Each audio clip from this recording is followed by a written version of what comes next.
Indonesia adalah negeri yang kaya akan budaya. Berbagai kisah tentang legenda di masa lalu dapat dijadikan ciri bagaimana sebuah budaya tumbuh di dalam masyarakat. Legenda-legenda tersebut memunculkan tokoh atau sosok dalam wujud pria maupun wanita, baik dalam bentuk sebagai figur nyata maupun khayalan. Sebut saja Sang Kuryang sebagai sosok yang bertanggung jawab atas legenda Tangkuban Perahu di Jawa Barat, atau Bandung Bondowoso yang dengan kesaktiannya berhasil membangun Candi Prambanan walaupun gagal mendapatkan cinta putri pujaannya. Lalu, apakah ada figur wanita yang menjadi sosok penting dalam sebuah legenda di masyarakat? Berikut 7 sosok wanita dalam legenda Indonesia versi on the spot.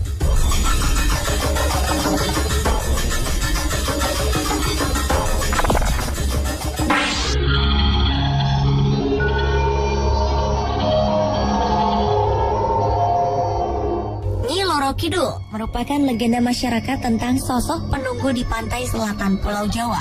Namanya diidentikan dengan warna hijau sebagai warna kebesaran sosok seorang putri dari Prabu Siliwangi yang memerintah di kerajaan Pajajaran. Sang Prabu memiliki anak perempuan yang sangat cantik, bahkan melebihi kecantikan ibundanya. Anak perempuan ini kemudian diberi nama Putri Larakadita yang memiliki arti putri nan cantik jelita. Sayang, kecantikan ini membuat para selir menjadi iri hati hingga akhirnya menyebarkan penyakit misterius kepadanya. Merasa menderita, ratu dan sang putri memilih untuk melarikan diri dari istana kerajaan. Menurut cerita, dalam perjalanannya sang permaisuri meninggal dunia hingga putrinya terpaksa melanjutkan perjalanannya seorang diri. Saat sang putri tertidur di tengah perjalanannya, ia bermimpi bertemu dengan orang suci yang memberinya nasihat agar ia menyucikan diri ke laut untuk mendapatkan kesembuhan dan mengembalikan kecantikannya. Ia juga dijanjikan akan memperoleh kekuatan gaib. Saat terbangun dari mimpinya, Putri Larakadita pun menuju laut selatan. Mimpinya pun menjadi kenyataan, karena selain sembuh dan kembali cantik, ia juga memperoleh kekuatan gaib. Namun sayang, dengan kekuatannya ini, sang putri harus tetap tinggal di Laut Selatan untuk selamanya. Sejak itulah, ia kemudian disebut sebagai Nyi Loro Kidul yang memiliki arti derita di Laut Kidul atau Selatan.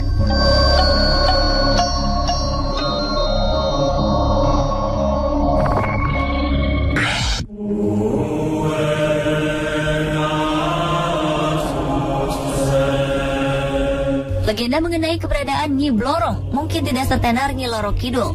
Namun, sosok Nyi Blorong cukup memberi pengaruh terhadap kebudayaan dan tradisi masyarakat di pesisir pantai selatan Pulau Jawa. Menurut berbagai cerita, kabarnya Nyi Blorong merupakan sosok yang sama dengan Nyi Loro Kidul. Tapi versi lain mengatakan sosok Nyi Blorong memiliki wujud sebagai putri ular yang ditugaskan untuk menggoda dan menyesatkan manusia. Sementara sumber lain menuturkan sosok Nyi Blorong dapat berarti sebutan untuk Nyimas Dewi Anggatari, putri dari seorang prabu bernama Jaya Cakra. Nyi Blorong merupakan sosok legenda berwujud wanita cantik, di mana bagian tubuh mulai pinggang hingga kepalanya berwujud manusia, sementara bagian bawah lainnya berwujud ular. Figurnya sering dianggap sebagai panglima terkuat yang dimiliki oleh Kanjeng Ratu Kidul. Menurut kepercayaan masyarakat, Nyi Blorong adalah penguasa keraton pantai selatan yang memiliki kesaktian luar biasa. Nyi Blorong sering digambarkan mengenakan kebaya berwarna hijau dengan rajutan emas, di mana kain panjang berwarna emas ini konon merupakan perwujudan sosok aslinya, yaitu sebagai seekor ular raksasa. Kesaktian dan kecantikan Nyi Blorong digambarkan akan mencapai puncaknya pada saat bulan purnama. Dan pada saat bulan mulai mengecil, ia akan kembali ke wujudnya semula, yaitu sebagai seekor ular raksasa.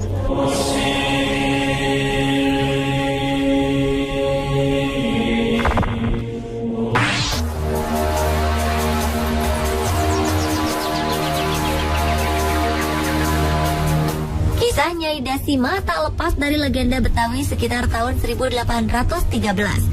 Dalam sebuah karya sastra diceritakan bahwa kisah Nyai Dasima berawal dari sifat seorang perempuan yang tidak ingin hidup susah. Atas dasar inilah ia rela menjadi istri seorang pria berkebangsaan Inggris bernama Edward William. Sebagai seorang istri, Nyai Dasima tetap memiliki pesona yang menawan setiap pria. Hingga suatu ketika seorang penarik sado kemudian jatuh cinta kendati ia telah mempunyai seorang istri.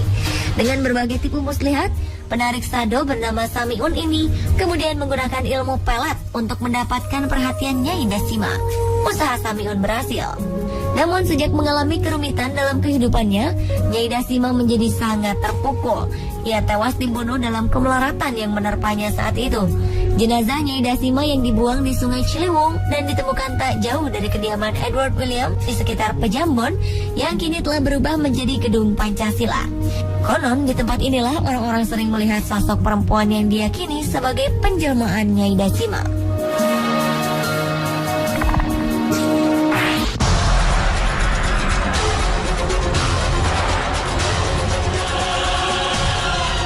Legenda Roro Jonggrang berasal dari Jawa Tengah. Kisah Roro Jonggrang ini sekaligus menceritakan asal mula ajaib dari berdirinya Candi Sewu, Prambanan, Keraton Ratu Boko, serta Arca Dewi Durga yang terdapat di dalam Candi Prambanan. Kisahnya berawal ketika Bandung Bondowoso berhasil mengalahkan Prabu Baka dan menguasai kerajaannya. Saat memasuki kerajaan Baka inilah, Bandung Bondowoso melihat putri cantik anak Prabu Baka yang sedang bersedih atas kematian ayahnya. Merasa terpikat oleh kecantikan putri Roro Jonggrang, Bandung Bondowoso memaksa agar sang putri mau menikah dengannya. Merasa terdesak karena tidak mencintai Bandung Bondowoso, sang putri akhirnya bersedia menikah dengan dua syarat yang mustahil untuk dipenuhi. Dua syarat itu adalah dibangunnya sumur Jalatunda, serta candi berjumlah 1000 buah yang harus selesai hanya dalam waktu 1 malam sebelum matahari terbit. Dengan kesaktiannya, Bandung Bondowoso berhasil menyelesaikan tugasnya. Namun Roro Jonggrang berbuat curang dengan membuat seolah-olah matahari telah terbit sebelum waktunya. Bandung Bondowoso pun menjadi marah, lalu dengan seketika ia mengutuk Roro Jonggrang yang sedang berlari untuk berubah menjadi batu, melengkapi arca yang belum sempat ia buat.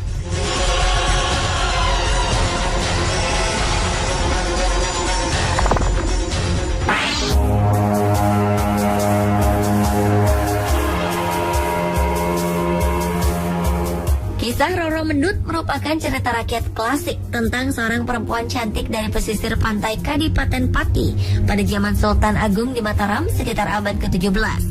Dikisahkan, kecantikan Roro Mendut telah memukau banyak orang, termasuk Adipati Pragola, sang penguasa Kadipaten Pati dan panglima perang Sultan Agung dari Kerajaan Mataram.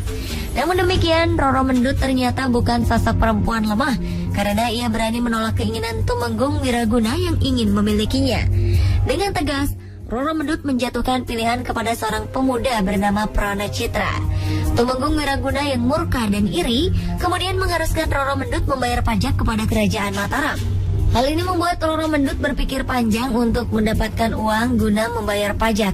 Sadar kecantikan yang memukau semua orang, Roro Mendut menemukan sebuah cara untuk mendapatkan uang. Dan meskipun memperoleh banyak uang dari usahanya, sang Tumenggung tetap tidak puas dengan pajak yang telah dibayarkannya. Dikisahkan, Roro Mendut dan sang kekasih Prana Citra akhirnya mati bersama saat memperjuangkan cinta mereka.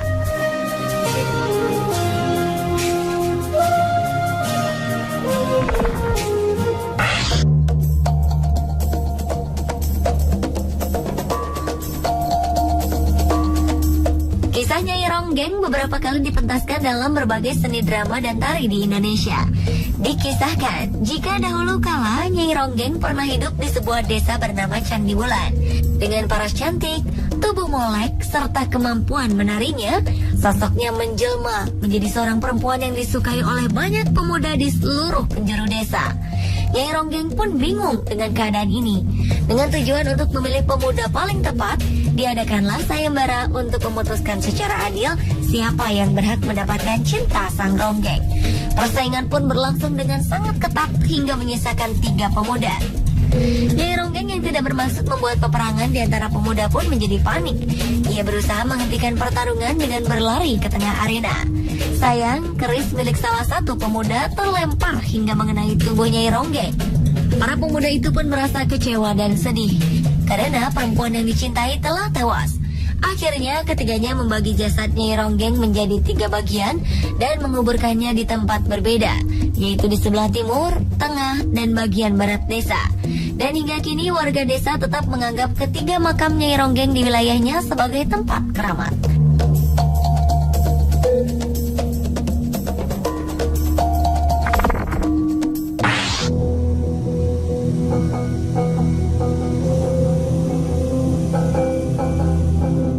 berikut ini menjadi sejarah awal terbentuknya sebuah danau bernama Situ Bagendit di Jawa Barat.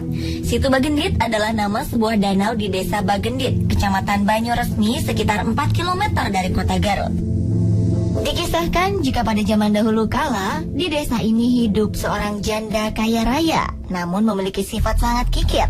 Karena itulah penduduk sekitar menjuluki perempuan ini dengan nama Bagende Endit, yang berarti orang kaya dan pelit.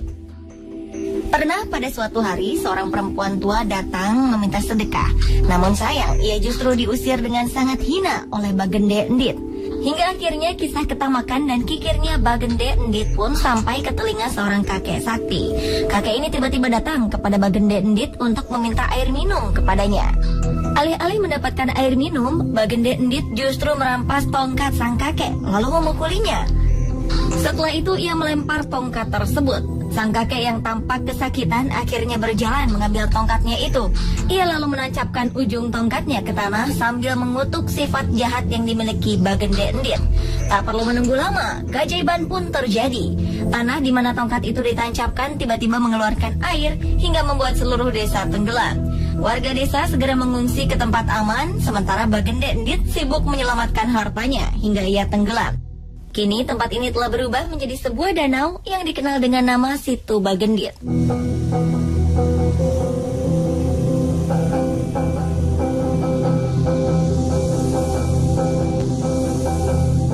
Pemirsa, itulah 7 sosok wanita dalam legenda Indonesia versi On The Spot.